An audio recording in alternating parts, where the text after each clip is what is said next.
Hey, happy Friday. This week I played with the Galaxy S24 series and I have three main takeaways. Apple rolled out a new 20% tax on the App Store in the most mind-blowing way possible, and drone deliveries might actually be becoming a thing. Welcome to the Friday Checkout.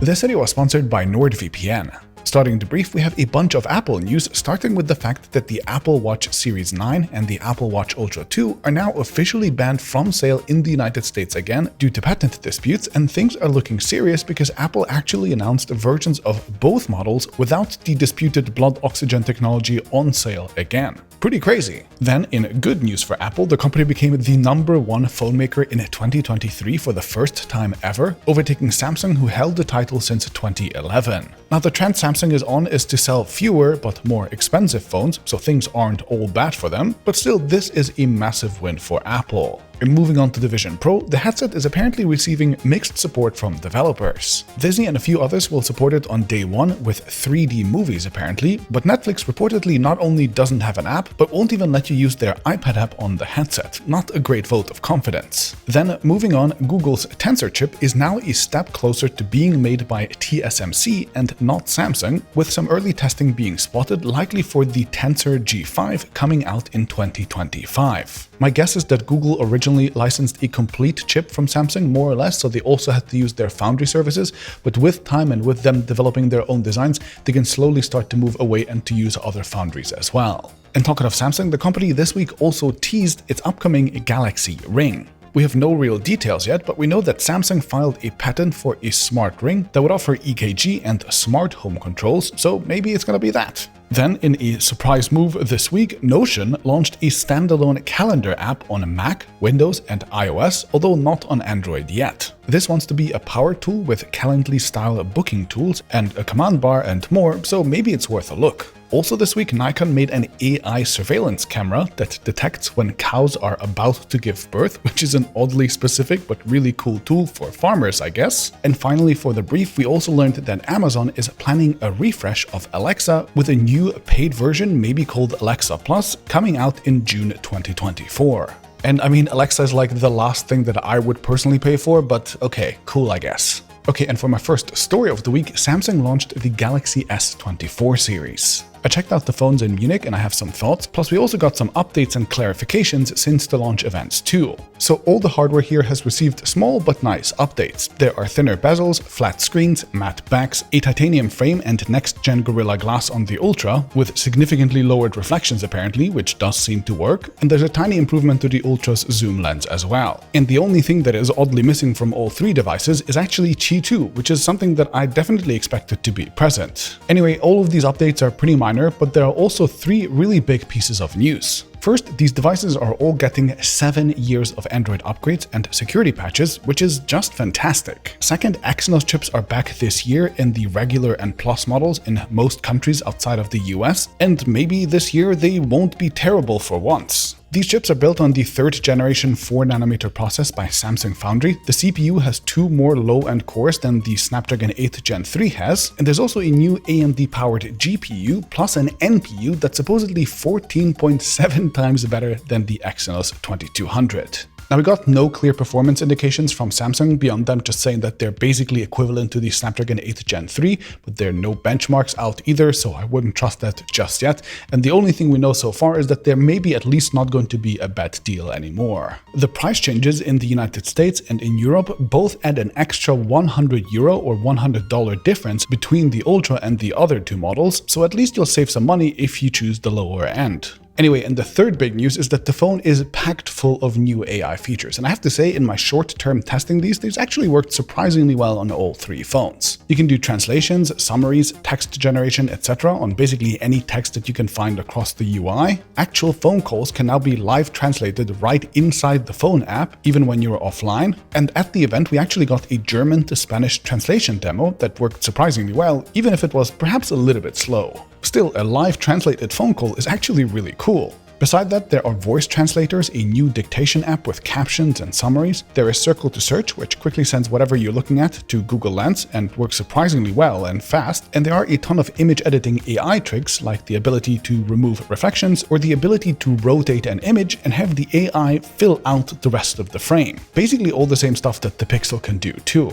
Now, Samsung tells us that they use Google's cloud-based Gemini AI models for most of the image editing stuff, and that locally on the device itself, they mostly use their own models, for example, for text-based stuff and for the phone translation feature, for example. Now, I find it kind of refreshing that Samsung is both competing against and collaborating with Google on this AI future, and I also find it interesting that they didn't choose, for example, OpenAI, who I bet really wanted to be on smartphones as well. So that's a big win for Google, I guess. Oh, and since the launch, we've also learned that Samsung only guarantees that AI features will be free until 2025. And then after that, some of them might require a subscription, I guess. That's not too much of a surprise if these services have ongoing costs, and especially if Samsung actually has to pay Google to supply those services in the future. But yeah, that's something that might happen. And finally, we have also learned that older devices, including the Galaxy S24 series, the Fold and Flip 5, and the Tab S9 will get at least some of the AI features backported over the next few months, while the older devices we don't actually have any news about so far. So overall, this was a pretty decent update. Let's see how all of this works in action.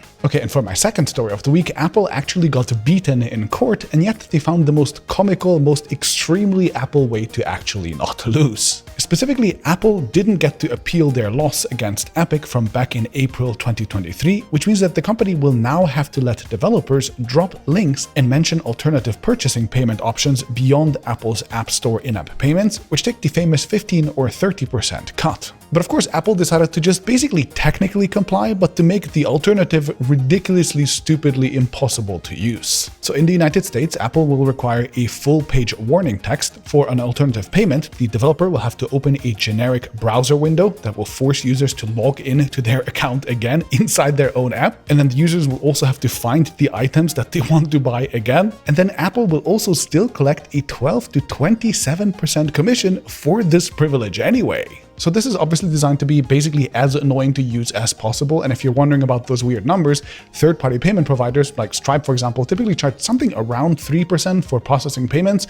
So Apple priced their commissions so that the alternative would not be any cheaper anyway either. Oh, and if that wasn't enough, Apple also gave itself the right to audit developers' accounting to ensure compliance with their commission obligations and to charge interest and offset payments. Apple giving themselves the rights to audit other companies' finances is just the most insane thing ever. And I kind of love it. I have to respect it. Epic CEO Tim Sweeney called this a, quote, bad faith compliance plan and vowed to contest this in district court, so the situation continues. And even extremely pro-Apple people like John Gruber are calling Apple greedy here, so that's a big yikes. Okay, and for my third story of the week, maybe drone deliveries are actually going to become a thing. It's been 11 years since Amazon first announced an experimental drone delivery service back in 2013, and then its first delivery in 2016 with great fanfare, although with very slow progress since. But now we're finally seeing a little bit of news again. First, Google's service, Wing, has a brand new drone, which can now handle a 5-pound or 2.2 kilogram load, which is double its previous capabilities. It has the same vertical takeoff and landing design, and can also go more than 100 kilometers an hour, which is all pretty nifty, even if progress here still feels a little slow. Wing operates in small parts of Australia, Finland, and Texas, and it says that it has made over 350,000 deliveries in 3 continents so far. It services Walmart, and the shopping giant recently announced that it was expanding its drone delivery service in Texas to 1.8 million households. Wing and Zipline both do delivery for Walmart, and the drones arrive in 30 minutes or less, and 75% of the 120,000 items in a Walmart supercenter meet the size and weight requirements for a drone delivery. And maybe the future could get even bigger.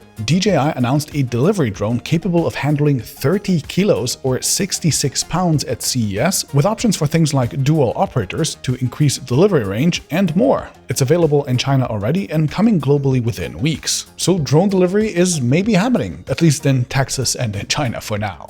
Okay, a heads up, I will not be making an episode next week because I'll be on holidays, but I'll be back the week after. And of course, while I am on holidays, I will need a very, very good VPN. And specifically, I will be using what is officially the fastest VPN on the planet, according to the experts over at AV-Test, which is NordVPN. Look, you're a techie, so you already know what a VPN is for. Watching shows from abroad, unblocking geo-blocked websites, making sure that your traffic isn't compromised on dodgy public networks, getting the best prices regardless of where you're shopping from, etc. Especially when I'm on holiday, being able to pretend that I'm still back in Germany to be able to access all of my services is actually pretty important. And if I want a VPN, I will take the fastest one out there, which has 6,000 different servers in 61 countries to choose from, so you will always have a server close to you and to wherever you want your traffic to be routed for optimal efficiency. Nord works so well that you can stream shows without lagging, you can do online gaming, basically anything, and the company has also open sourced big parts of their service, so the security conscious folks can just go and check that all of your traffic is properly encrypted and secure.